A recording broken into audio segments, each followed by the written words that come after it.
Napa Valley is, as we said, the center of California's wine industry, heavily populated and a mecca for honeymooners and wine connoisseurs. And tonight, they're only now beginning to take stock of the damage. And ABC's Neil Karlinski is on that part of the story. Neil, good evening to you. Dan, good evening. This is the hardest hit part of downtown Napa. Take a look. That was a law office up there, and the roof, in fact, is still teetering right now.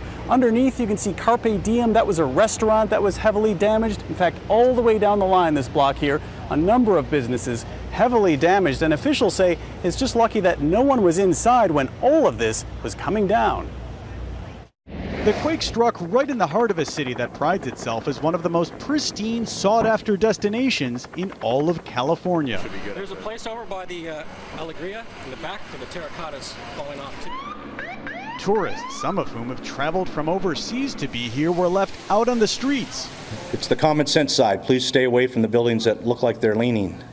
The downtown area lined with cherished turn-of-the-century buildings like the Goodman Library. Its bricks falling onto the sidewalk. A nearby department store still trying to assess the damage. They said that was not a priority. But the building, if this keeps up, the building's going to collapse. Just yesterday, thousands of tourists filled downtown for a music and food festival. Today, hotels are cleaning up. The glass from the mirrors came and put shards and fragments everywhere. And so any time I tried to move, I got glass in my feet.